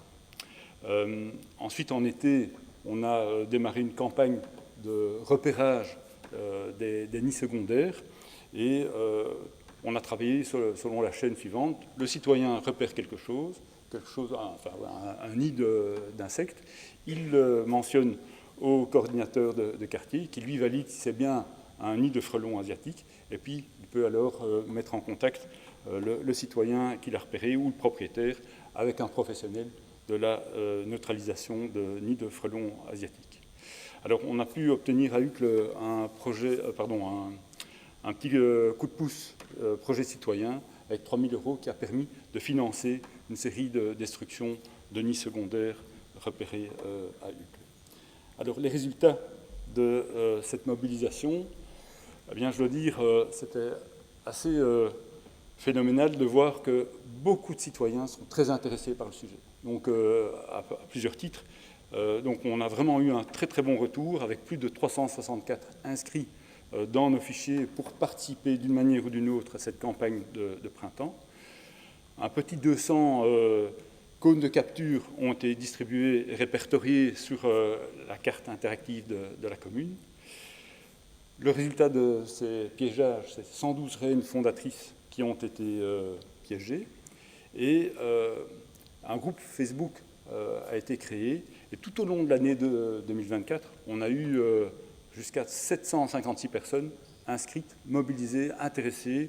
Et moi-même, j'ai été surpris de voir comme quoi ce Facebook a été vraiment l'instrument de communication efficace pour échanger de l'information entre citoyens. Et le résultat des courses, c'est que on a 116 nids secondaires qui ont été repérés et 93 d'entre eux ont été neutralisés. On a la chance dans notre groupe d'avoir un informaticien qui a organisé tout l'aspect data. Et donc vous voyez ici la carte d'UCLE avec tous les nids secondaires qui ont été repérés et neutralisés en 2024. Alors quelles sont les perspectives? On va continuer sur cet élan cette année avec une redéfinition du rôle de coordinateur de quartier, une bonne circulation de l'information, c'était vraiment un bon apprentissage, c'est de travailler avec un petit groupe de 10 personnes en relation avec la commune, les élus et l'administration communale, et puis de faire circuler l'information entre citoyens, nous et la commune, pour pouvoir agir quand c'est nécessaire. Et puis on a mis sur cette carte interactive non seulement les nids, vous avez vu, les nids secondaires neutralisés, mais aussi le maillage de tous les cônes de capture qui ont été mis sur l'ensemble de la commune. Donc cette année, on veut répéter ça. On va faire une grande réunion à l'administration communale le 31 mars. Notre objectif est de distribuer plus de 300 couvercles de capture, collecter les données et faire tout ça en bonne collaboration avec la commune. Et puis alors, on recommence le repérage des nids secondaires en été et en automne, avec bien sûr cette volonté d'aller plus vite, de les détecter plus rapidement cette année et de, évidemment, neutraliser plus de nids que l'an passé. Et on espère aussi une intervention financière pour neutraliser ces nids dans les espaces privés. Le citoyen s'attend à ce que les pouvoirs publics interviennent dans le financement de ces neutralisations. Surtout que plus de 95% des nids secondaires repérés l'ont été sur l'espace privé et non public. Voilà, ça c'était pour UCLE. Maintenant, je vais donner un petit compte-rendu sur la commune de Watermal-Boisfort, où également un groupe Westpainter a été créé. Donc, le groupe F a initié toute la dynamique à Bruxelles, et puis plusieurs groupes locaux communaux ont été créés. Donc, après UCLE, on a Watermal-Boisfort. Et en fait, il y a beaucoup évidemment de points communs entre les différentes communes, avec une mobilisation de quelques citoyens, une réunion d'information, la nomination d'un référent frelon au sein de l'administration communale, ça c'est un point important, un subside coup de pouce qui a permis de financer l'achat d'équipements de neutralisation, les perches bien connues pour pouvoir aller en hauteur, et quelques citoyens qui ont été formés, notamment par le CRA de Jean Blou, à la neutralisation de nids. Et donc, bien sûr, le repérage et la neutralisation en été et en automne. Et les résultats sont les suivants. Donc, 40 citoyens inscrits, 80 cônes distribués et 74 reines fondatrices capturées. Il est plus facile de capturer des reines fondatrices que de repérer des nids primaires. Vous voyez que dans les stats, il y a très peu de nids primaires qui ont été repérés et neutralisés. Là, on va encore mettre l'accent là-dessus pour pouvoir simplement observer et trouver des nids primaires sans passer par l'étape du piège. Et puis en été et en automne, non seulement le groupe Westpainter 1170, mais aussi d'autres acteurs ont repéré une cinquantaine de nids secondaires. Et donc, on voit dans les dates qu'il y a très peu de nids repérés en été, avant le 15 septembre, alors que c'est à ce moment-là qu'il faut préventivement essayer de limiter la diffusion de reines fondatrices pour la saison suivante. Pour cette année, les projets sont les suivants. Donc, un dossier participatif citoyen pour obtenir plus de matériel de repérage de nids et un complément de matériel pour la perche, une réunion publique d'information, la diffusion de pièges pour capturer les gînes, localiser et neutraliser les nids en automne de 2025. Les objectifs, c'est évidemment, comme toujours, d'informer les citoyens le mieux possible sur les différents types d'insectes, d'hyménoptères, et de ne pas mettre tous les frelons dans le même panier, de capturer les femelles fondatrices, évidemment, on en veut plus qu'en 2024, et le faire plus tôt au niveau des nids secondaires, le repérage, le faire en juillet et août, et comme ça, on permettra à limiter le développement de ces frelons dans la commune de Watermal-Boisfort. Je pense que, M. Tillier, vous êtes éco-conseiller à Watermal-Boisfort. Je ne sais pas si vous voulez rajouter quelque chose sur le compte rendu. Non, mais tout est dit. Ça a été une collaboration qui a été mise assez rapidement suite à des contacts avec les apiculteurs locaux. Les leviers principaux, c'est qu'effectivement, ça a fait l'objet d'un budget participatif, donc budget participatif qui a été voté par les citoyens. Donc il y avait une adhésion citoyenne assez énorme parce que c'est un des projets qui a remporté le plus de succès. Et qui dit budget participatif dit validation par le collège. Donc il y avait l'appui du pouvoir, enfin de la commune et du politique. Donc ça a été assez efficace. Il y a la discussion rapport effet-effort. Nous, là, on était dans un win-win parce que les habitants, que ce soit un nid de guêpe ou un nid de frelon asiatique, ils font la demande. Enfin, il y a une crainte de la part des habitants. Donc, nous, on a vite. Enfin, c'était un win-win pour nous de collaborer avec eux parce qu'il y a un boulot qui s'est fait derrière. Donc voilà, mais vous avez été assez complet mais je vois que ça se passe de la même manière à Uccle et c'est intéressant. L'année 2024 n'a pas été la plus favorable pour les frelons, donc il y avait peut-être peu comparé à une année chaude où il y aura plus de population, mais en tout cas ça a été assez efficace, tout autant les contacts avec le CIAMU à la base et puis maintenant avec d'autres des insectiseurs professionnels. Maintenant, moi je me disais, c'est beaucoup plus intéressant de travailler avec des gens qui sont vraiment pour la neutralisation et la destruction des nids, plutôt que peut-être un professionnel où ça va être son boulot, en fait, il aura besoin de frelons pour travailler. Donc, est-ce que vraiment son objectif va être de... Si, oui, son objectif serait de neutraliser les nids, mais s'il n'y a plus de nids l'année prochaine, il n'y a plus de travail. Donc, il s'arrangera pour qu'il y ait des nids, j'imagine. Ça, c'est ce que moi, je voyais la différence en travaillant avec des gens formés, mais dont l'objectif est de réduire drastiquement les populations, même si on l'a entendu, c'est devenu impossible, vu le stade dans lequel on est. Mais voilà. Les citoyens sensibilisés, et puis on va vers des gens plus formés que les autres, qui peuvent valider, et puis on passe à la neutralisation. Mais c'est ça que nous, on a eu. Et cette chaîne doit fonctionner et chacun a un rôle à jouer. Et je pense que plus on mobilise les citoyens à observer, à faire la différence entre guêpes, abeilles, frelons asiatiques et frelons européens, eh bien on a fortement avancé, tout simplement dans un souci de bonne connaissance de la biodiversité. Donc ça me permet de faire le lien sur la troisième commune, donc Woluwe-Saint-Pierre, qui est la commune pionnière dans cette démarche, puisqu'elle opère dans cette lutte pour la lutte du frelon asiatique depuis 2023.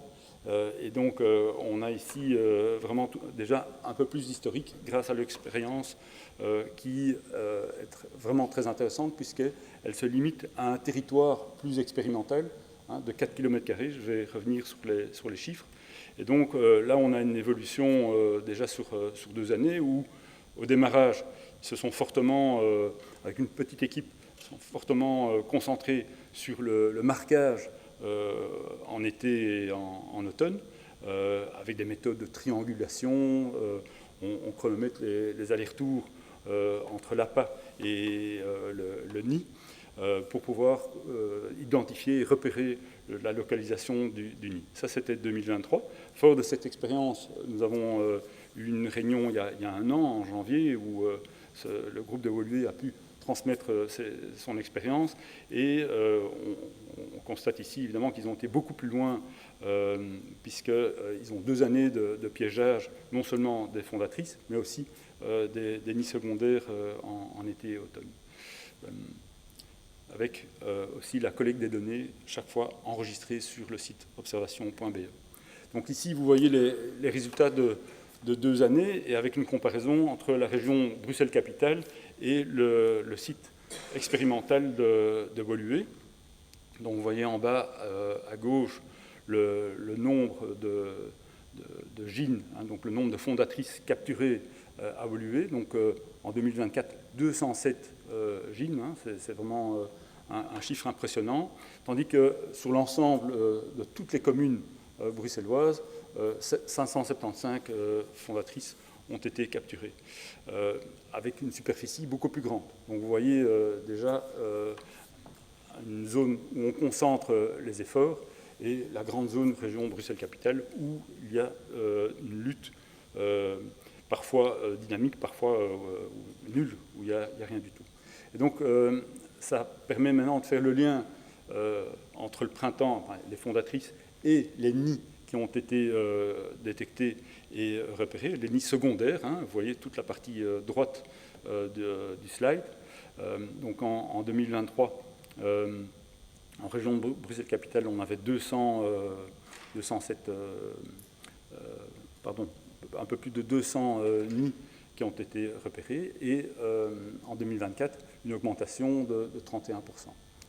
Tandis qu'à Woluwe, sur 4 km², en 2023, on trouve plus de 80 nids secondaires, et on en trouve 34% de moins en 2024.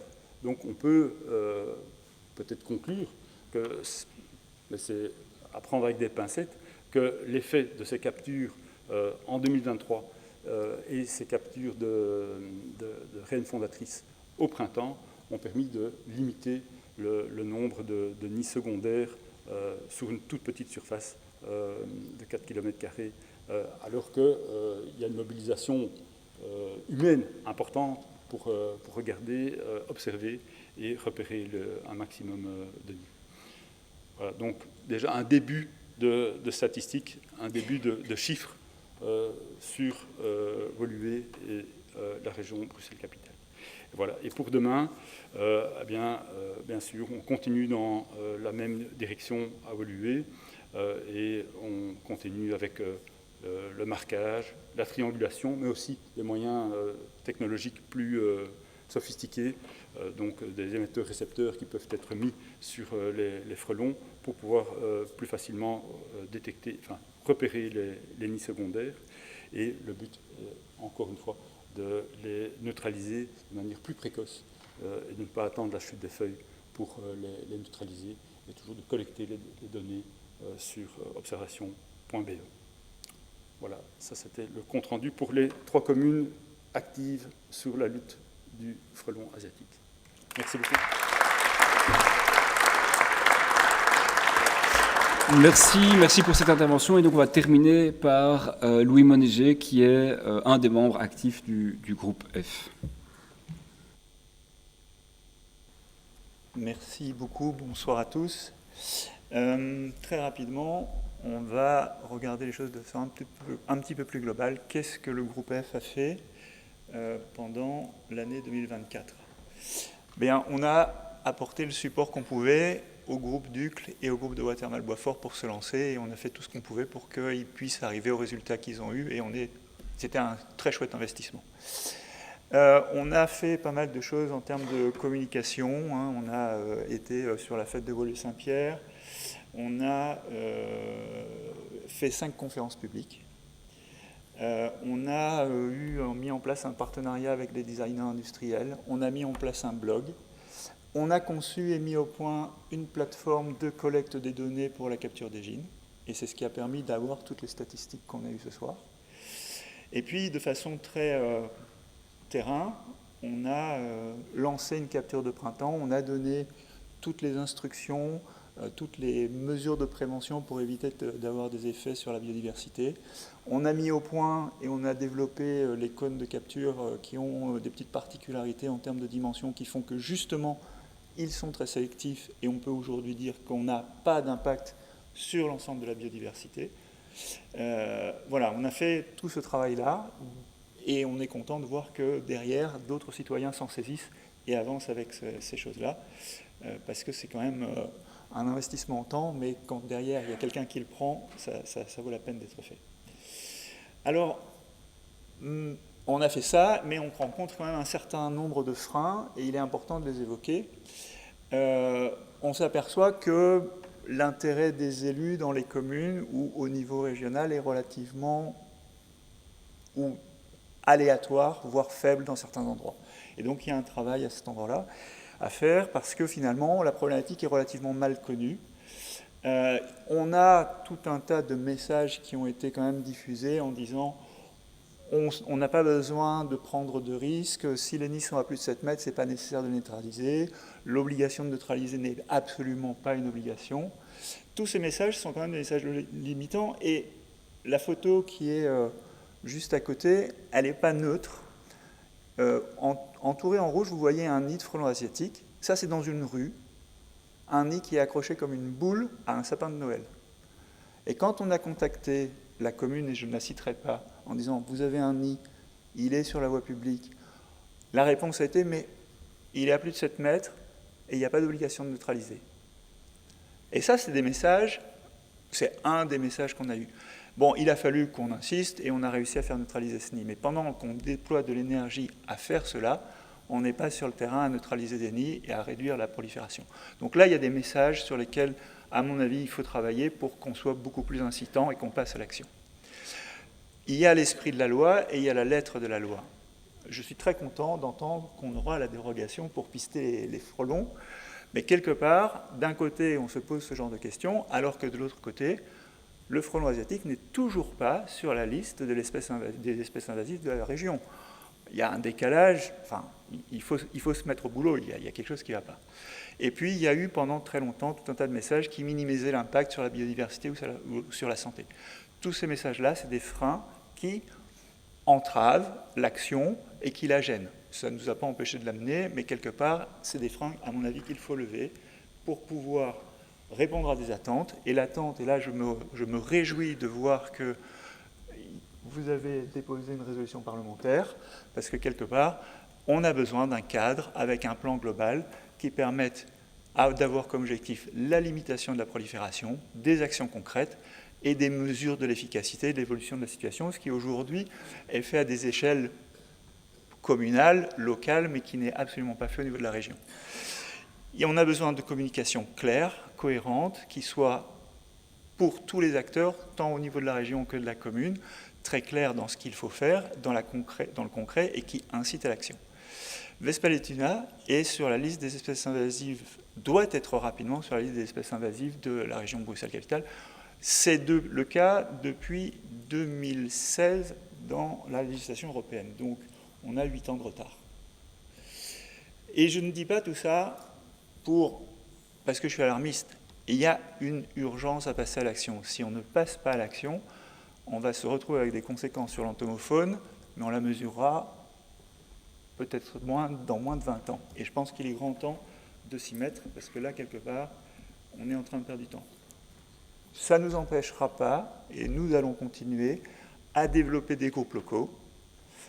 On va utiliser de façon intensive les outils nouveaux pour localiser les nids de façon à le faire de façon précoce. Jusqu'à maintenant, on avait des moyens qui étaient très amusants, mais qui nous faisaient beaucoup perdre de temps. Avec des puces, on va pouvoir aller beaucoup plus vite. Et l'idée, c'est de les localiser pendant l'été, de les neutraliser avant le 15 septembre, qui est la date à laquelle les fondatrices commencent à sortir des nids. Et là, on casse le cycle en urgence. Enfin, très tôt. Et le groupe F sera le partenaire de tous les acteurs qui voudront passer à l'action de façon concrète. Donc, si quelqu'un, une commune, une administration quelconque veut passer à l'action, nous, on est prêt à vous donner le coup de pouce, le coup de main.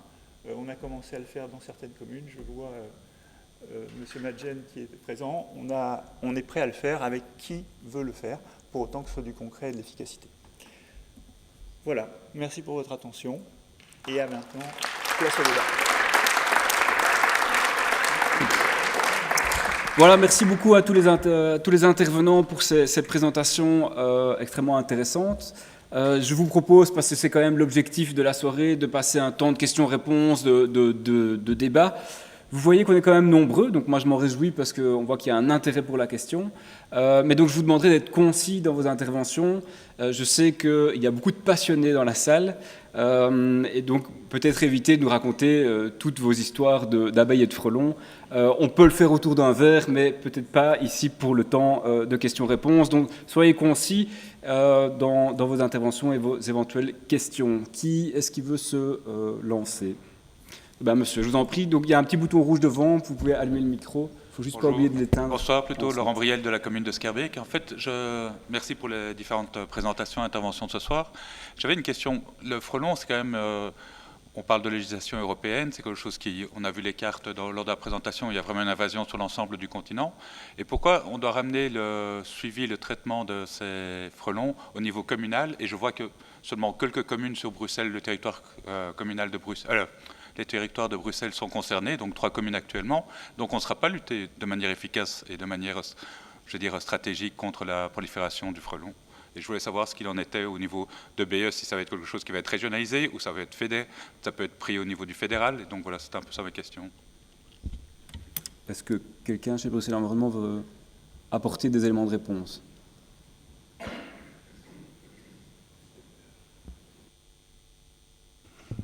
Je pense que M. Ruel l'a expliqué. Hein. On est ici dans la liste des espèces envahissantes d'intérêt communautaire. Pour l'instant, il y en a 88 à traiter, dont le frelon en est une. Comme il vous a expliqué, c'est une espèce maintenant largement répandue. Hein. Ce n'était pas le cas en 2016, mais c'est le cas maintenant. Donc, le règlement européen nous met dans une logique de suivi des impacts. Hein. Le focus très clair du règlement européen, c'est la prévention de l'installation des nouvelles espèces. La gestion de ce qui est bien installé, ça, c'est tout le monde s'y met et on limite les dégâts. Donc très clair, le focus de la législation, c'est Early Warning Rapid Response, comme cela est décrit dans les règlements européens. Je ne sais pas si tu veux rajouter quelque chose. Je ne sais pas si quelqu'un d'autre veut intervenir. Bon, pour répondre à ça, et si on est tout à fait d'accord, on est intervenu, nous, aussi précocement qu'on pouvait à Woluwe-Saint-Pierre, puisque en 2021, il y avait un nid. En 2022, il y en a eu 27. En 2023, sur notre zone de 4 km², il y en a eu 89. Et puis, on a descendu quasiment de 40%, parce qu'on est intervenu précocement et de manière systématique et organisée. Ça montre que être organisé, innovant, on n'a pas besoin, on n'a pas attendu d'être soutenu, mais notre intervention nous a permis maintenant de retrouver ou de trouver le soutien de nos autorités communales. Et je me permets peut-être de me tourner vers Madame Rollin pour savoir un peu ce que vous en pensez. Est-ce que le combat en fait est perdu d'avance? Et est-ce qu'il faudra dire, ça a été trop tard, on n'a pas pu, on ne peut pas? C'est une vraie question, hein, et d'ailleurs c'est une question qui se pose, à mon avis, pour plein d'espèces.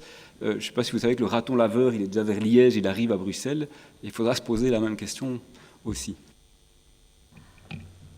Alors, si la question c'est est-ce qu'on l'éradiquera, comme je vous ai dit, la réponse est non. De connaissance, il n'y a aucune espèce d'hyménoptère. Elles peuvent arriver ponctuellement, comme ça. On peut avoir une action très précoce et là empêcher l'invasion de se déclencher. Par contre, une fois qu'une espèce d'hyménoptère est invasive, de connaissances scientifiques, on n'a aucune espèce qui a réussi à être éradiquée. Leur mode même biologique fait que ça s'épand extrêmement vite.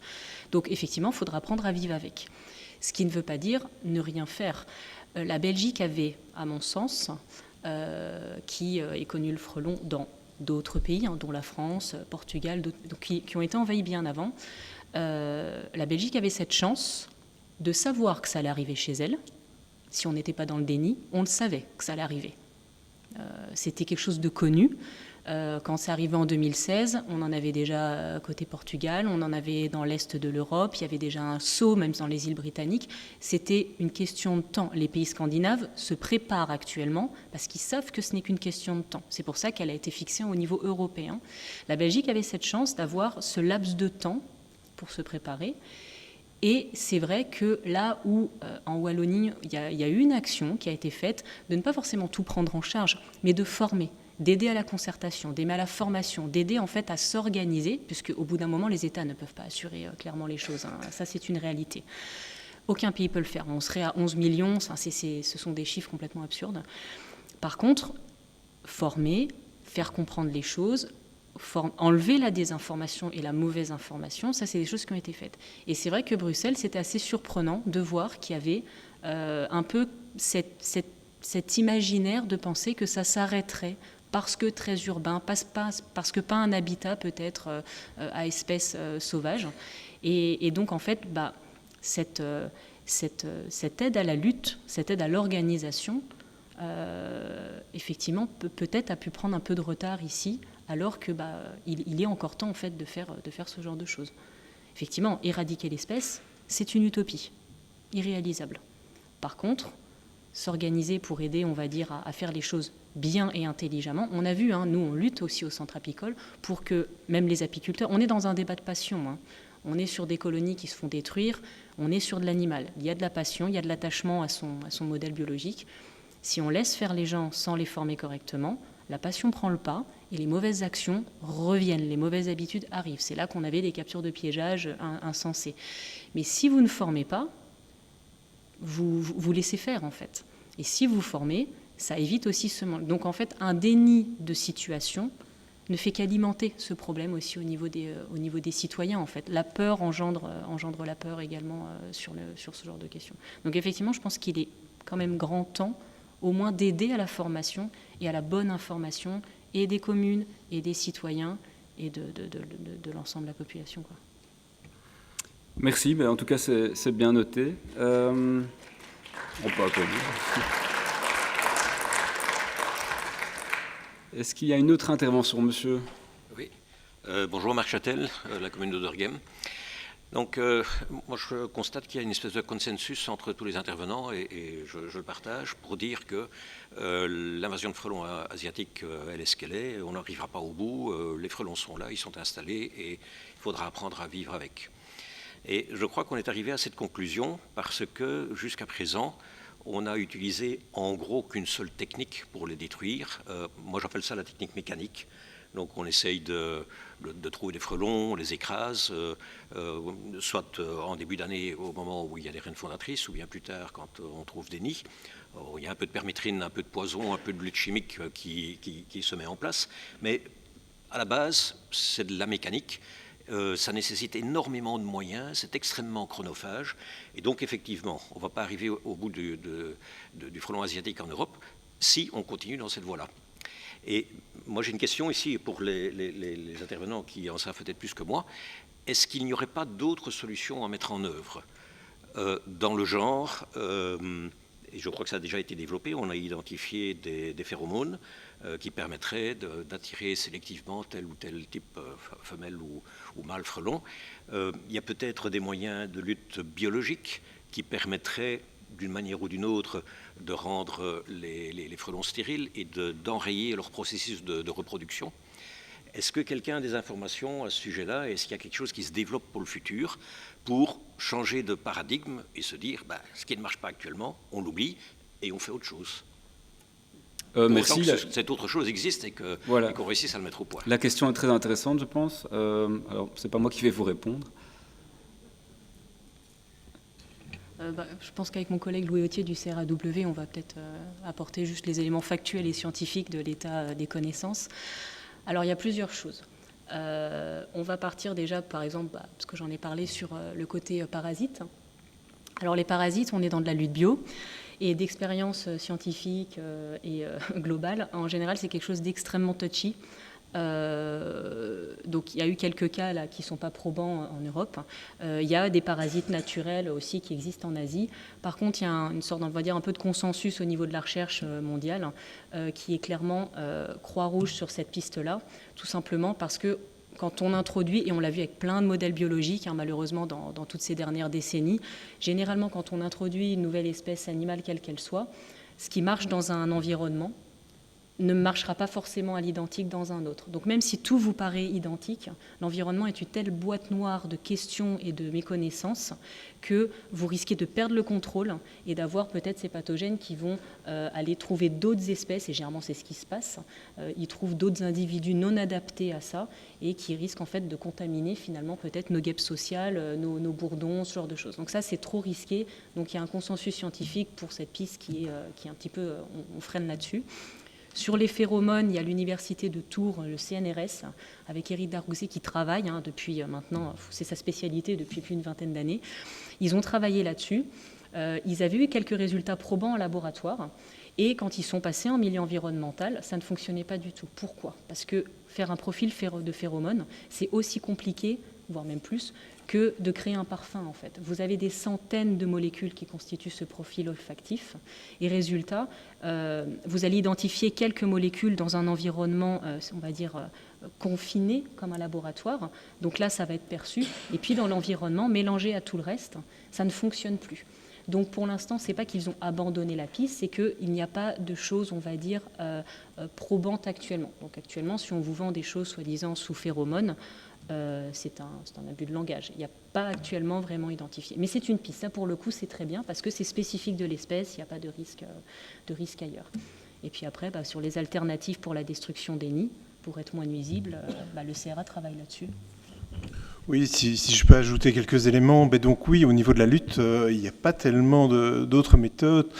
Et on peut avoir une approche intégrée et de se dire on essaye de cibler les stades les plus vulnérables du frelon asiatique, donc ça veut dire au printemps, la destruction des nids primaires, le piégeage de printemps qui pour moi est vraiment un atout, se dire qu'on a pu éliminer ainsi la formation de plusieurs centaines de nids simplement en piégeant les fondatrices.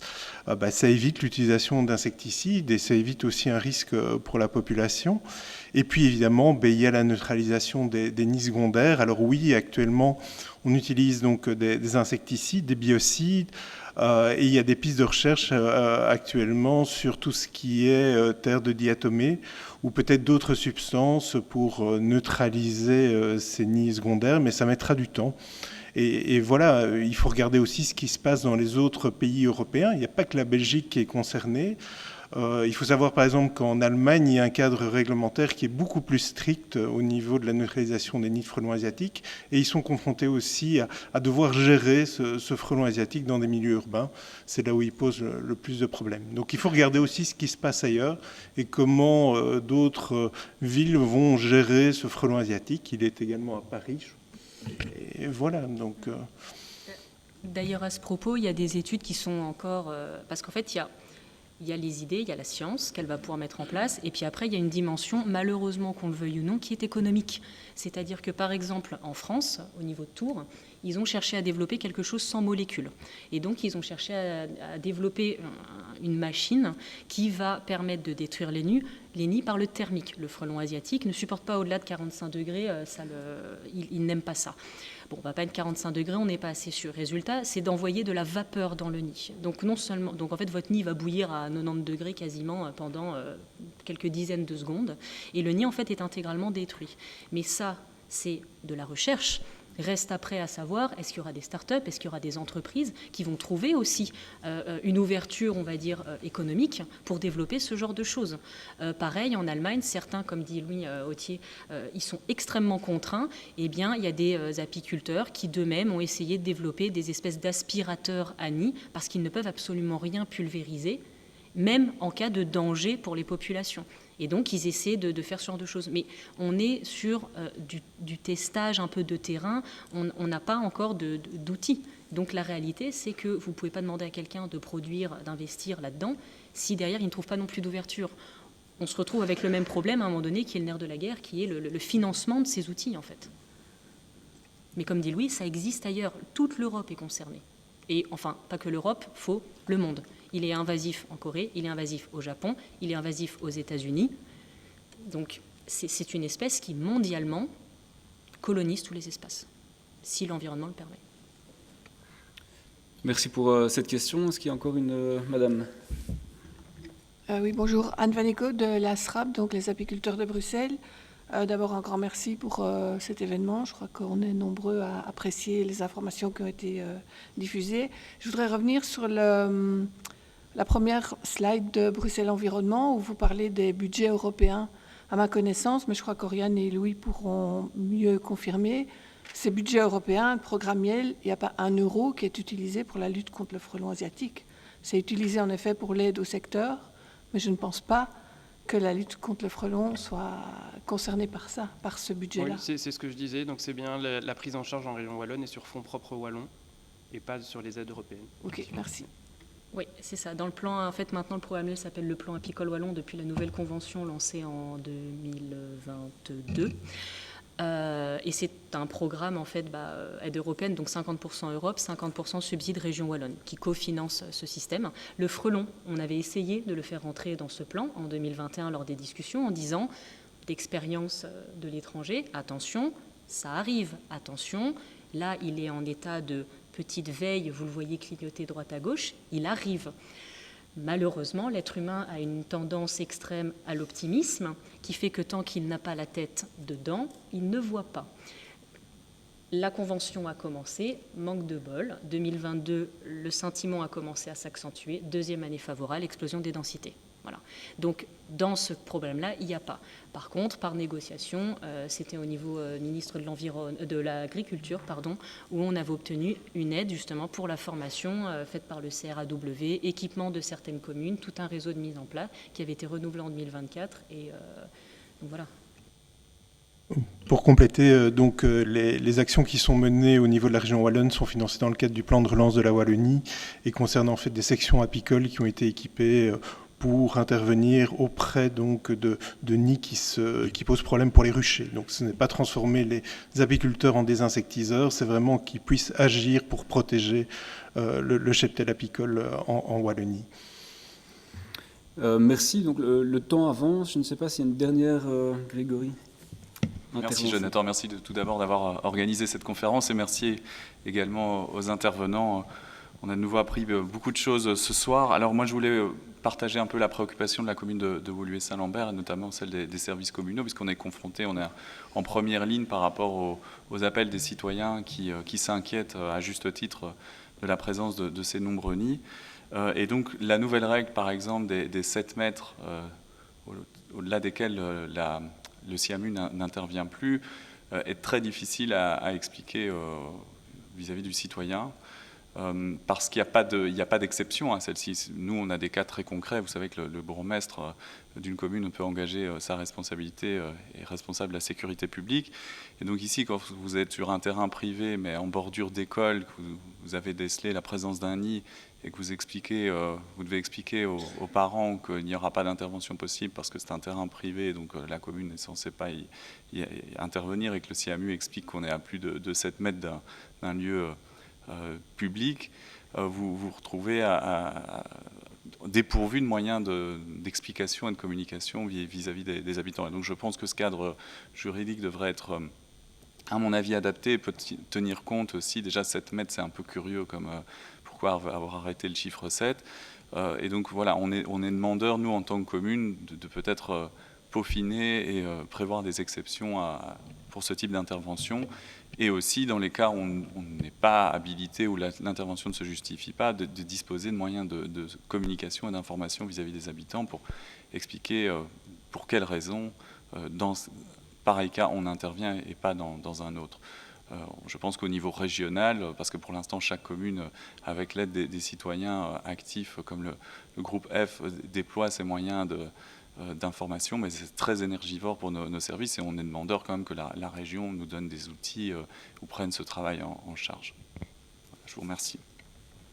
Je ne sais pas si vous voulez réagir du côté de Bruxelles Environnement, éventuellement.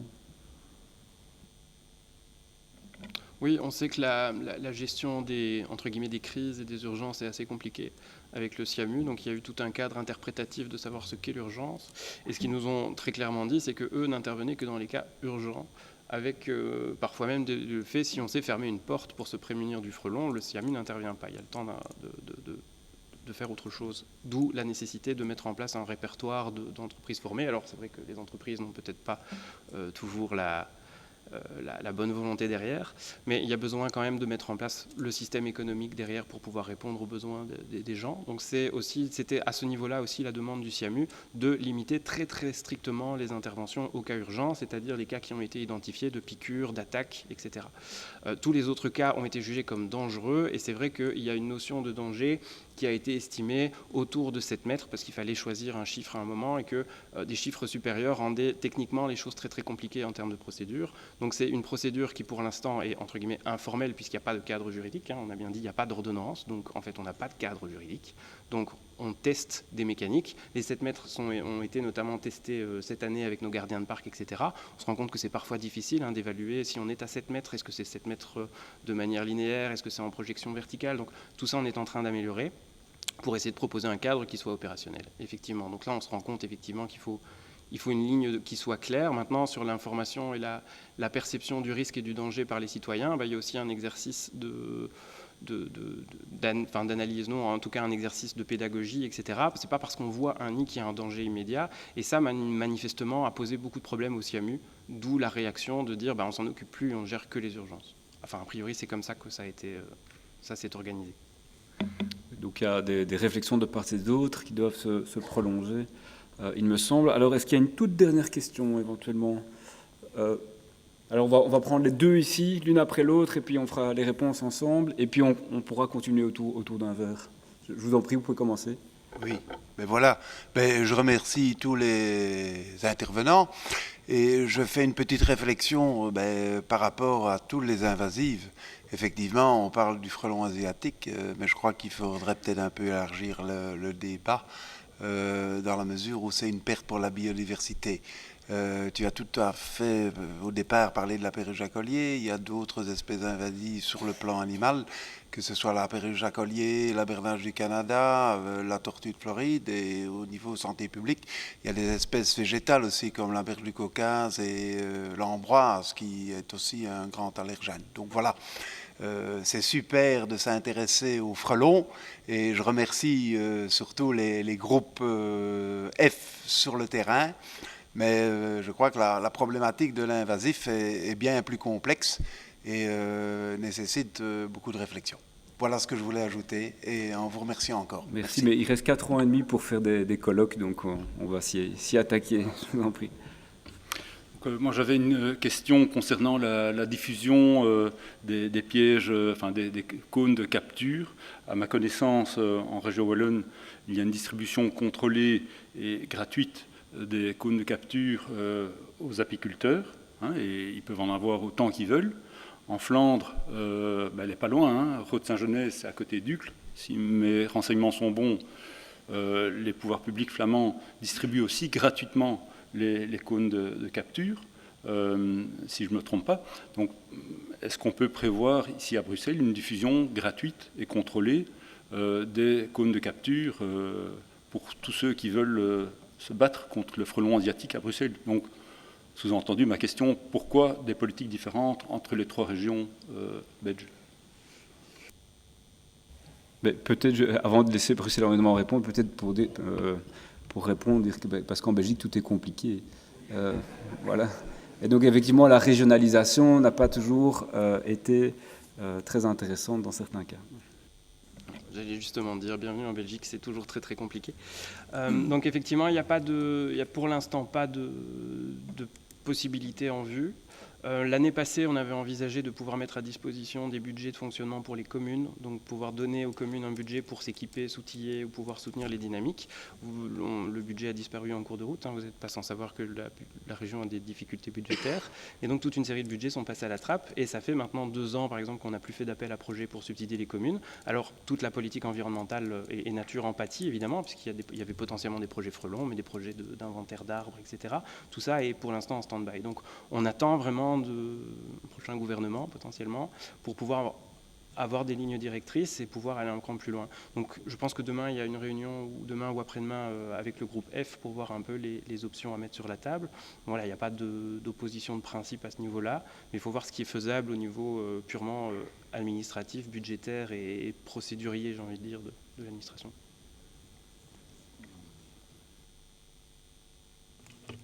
J'aimerais encore réagir sur la collaboration interrégionale et un peu sur le cadre juridique aussi. Donc il faut savoir que quand le règlement espèces invasives, et j'abonde dans le sens de monsieur, on ne parle pas que du frelon, on parle de 88 espèces, une extension potentielle vers une centaine d'espèces d'intérêt communautaire, plus les espèces qui sont sur la liste bruxelloise, parce qu'il y a des espèces qui nous ennuient beaucoup, qui ne sont pas sur la liste européenne, car considérées comme déjà trop ubiquistes. Donc le premier step qui a été pris en Belgique, c'est de préparer un accord de coopération entre les entités fédérées, puisqu'on est avec 4 entités qui sont responsables des invasifs sur leur propre territoire. Donc les 3 régions, mais également le fédéral pour les espèces marines. Accord de coopération qui a essayé de mutualiser ce qui était mutualisable, puisque l'Europe, dans le cadre du règlement, nous demande un single point of contact, il nous demande un contact belge, et notre législation régionalisée ne nous permet pas d'avoir un contact belge. Donc cet accord de coopération a permis de mettre en place un secrétariat national qui est localisé au niveau de l'Institut des sciences naturelles, qui a maintenant 3 ETP, qui est donc cofinancé par les entités fédérées et qui essaye de mutualiser tout ce qui est mutualisable. Outre cela, il y a la mise en ordre de la législation, puisqu'on en parlait, l'ordonnance nature de 2012, elle était un peu précoce, elle était avant son temps, et elle a fixé une liste bruxelloise. Le problème est que le règlement de 2015 est venu avec une liste qui est partiellement contradictoire. Et on ne peut pas évidemment avoir 2 régimes juridiques différents pour la même espèce, ça paraît logique. Ce qui fait donc que nous, on a travaillé sur un projet d'ordonnance d'espèces invasives qui doit abroger les parties de l'ordonnance nature qui seraient contradictoires avec le règlement qui est postérieur et qui intègre également cet accord de coopération puisqu'il y a des renvois justement vers ce secrétariat national qui n'existe pas dans le droit bruxellois. Alors sans épiloguer, sans aller dans le débat, je peux vous dire que cette ordonnance est passée en 2e lecture et est passée au Conseil d'État avant le recès du gouvernement. Donc nous sommes en attente d'un gouvernement pour progresser vers une 3e lecture et donc éventuellement un passage ici dans ce Cénacle. Voilà pour les dernières nouvelles au niveau législatif. Merci, et on attend nous aussi impatiemment un gouvernement. Mais voilà, le temps avance et donc je vous propose peut-être de clôturer ici le colloque et de passer à la cafétéria pour prendre tous ensemble un petit verre. Le temps pour moi de remercier encore les intervenants de s'être déplacés et de nous avoir fourni ces interventions de qualité. D'un point de vue très pratique, quand vous reprenez l'ascenseur pour descendre et sortir du bâtiment, vous devez descendre jusqu'au -1 et pas au 0. Et puis alors, vous pouvez reprendre la porte principale. Et je vous remercie, vous, évidemment, pour vous être déplacés et d'avoir participé à ce colloque. N'hésitez pas, les politiques, c'est fait pour être interpellés. Donc, à un moment donné, s'il y a des problématiques autour du frelon ou toute autre problématique autour de chez vous, n'hésitez pas à aller interpeller vos députés, vos conseillers communaux, votre bourgmestre. C'est notre travail de répondre aux citoyens. Et si vous avez des questions, je suis disponible à la cafétéria.